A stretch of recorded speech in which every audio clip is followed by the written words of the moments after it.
מלחמת העולם השלישית אפשר לומר התחילה, והפעם זה חצה את הגבול. אז אחרי שרוסיה פלשה לאוקראינה וסין הכריזה על רצון לכבוש את טיואן, ישראל במלחמה עם איראן ועוד. היום בלילה פתחה הודו במלחמה עם פקיסטן, מלחמה שתוכל בקלות להפוך לאחד מהאסונות הגדולים ביותר שידעה האנושות. ב-1947 הבריטים חילקו את גבולות הודו ופקיסטן בלי לחשוב יותר מדי. אחת הבעיות שנוצרו כתוצאה מהחלוקה הזו היא קו רדקליף. הודו ופקיסטן עד היום בסכסוך, וכל אחת טוענת שצריך למשוך את הגבול קדימה ולתת לה עוד שטח. בחלק ההודי של הגבול הזה ממוקם אזור פסטורלי ויפה בשם אזור קשמיר, ובו יש מתחם נופש ותיירות בשם שוויצריה הקטנה. לפני כמה שבועות פלשו למתחם הזה מספר מחבלים מוסלמים פקיסטנים וביצעו שם טבח המוני. הם עברו אחד אחד בין השוהים במתחם ובדקו מי מוסלמי ומי לא. מי שנמצא כלא מוסלמי נרצח. בסך הכל 26 אנשים נרצחו. הודו אמרה לא עוד. לאחר הטבח ההמוני הזה הודו גירשה את הדיפלומטים הפקיסטנים מהודו, ביטלה ויזות שהות של פקיסטנים, סגרה את הגבול עם פקיסטן אין יוצא ואין בא, וסגרה את המרחב האווירי שלה בפני כלי טייס פקיסטנים, בין אם זה מטוסים אזרחיים ומטוסי קרב. אבל הפעולה הכי משמעותית שהיא נקטה לפני הפעולות הצבאיות הייתה השעיית הסכם המים של האינדוס.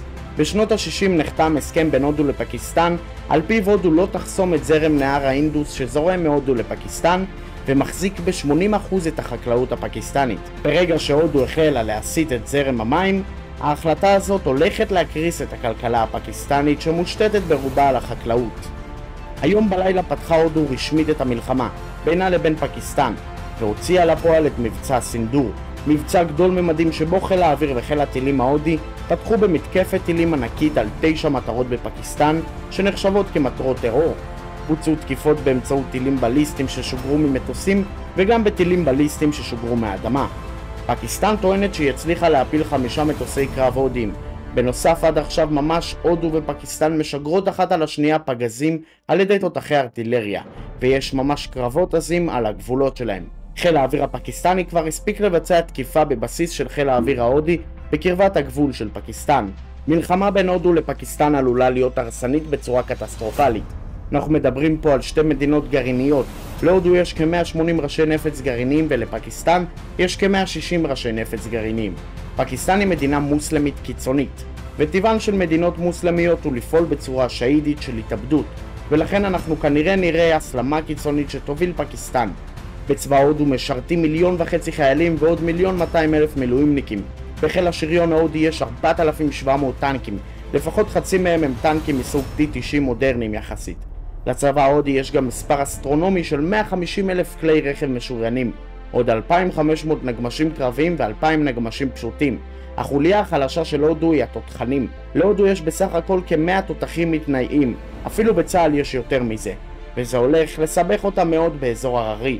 אבל היא תנסה לחסות את זה באמצעות 4,000 תותחים ארטילריים, תותחי שדה, נייחים שיש לה. להודו יש גם 2,200 מטוסים בחיל האוויר שלה, מתוכם כ-1,500 מטוסי קרב.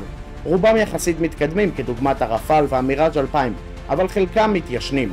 בנוסף, בחיל הים של הודו יש כ-300 ספינות, ביניהן משחטות ענקיות, פריגטות טילים, פריגטות תקיפה, ספינות טילים ועוד. מהצד השני פקיסטן מחזיקה בצבא קטן יותר, עם 1,200,000 חיילים גם בסדיר וגם במילואים. יש להם 2,600 טנקים, 25,000 כלי רכב משוריינים, 800 נגמשים קרביים ועוד 3,000 נגמשים פשוטים. לפקיסטן יש גם 700 תותחים מתנייעים. במצב של מלחמה זה יסייע לה מאוד להפציץ ולהתקדם בקצב מהיר ללא הפסקה בשדה הקרב. חוץ מזה יש לה גם כ2,000 תותחי שדה נייחים. בחיל האוויר הפקיסטני משרתים 1,300 מטוסים, רובם מטוסים פקיסטנים סיניים וגרסאות רוסיות שלהם. חיל הים הפקיסטני קטן וישן בהרבה מההודי ומחזיק ב-121 ספינות. הספינות האמת לא מתוחזקות טוב ופחות מתקדמות מאלו של ההודים. וכמובן, מה הכי מעניין אותנו? איך ישראל קשורה לזה. בצבא ההודי משרתים כטב"מים רבים תוצרת ישראל. על חלק גדול מהטנקים שלהם מורכבות מערכות מעיל רוח ישראליות. ההודים גם משתמשים בטילי ספייק נגד טנקים ובמערכות ברק 8 על הספינות שלהם. בנוסף גם במערכות טילים מסוג ספיידר ובעוד הרבה מאוד מערכות נשק מתקדמות תוצרת ישראל. מלחמה ענקית בין הודו לפקיסטן צפויה לגרום לכך שהודו תזמין מישראל כמויות אדירות של כלי נשק וחימושים, מה שהולך לתרום בענק לכלכלה הישראלית. אם אהבתם את הסרטון ואתם רוצים עוד תוכן דומה, תשאירו לייק ועוקב, תודה רבה.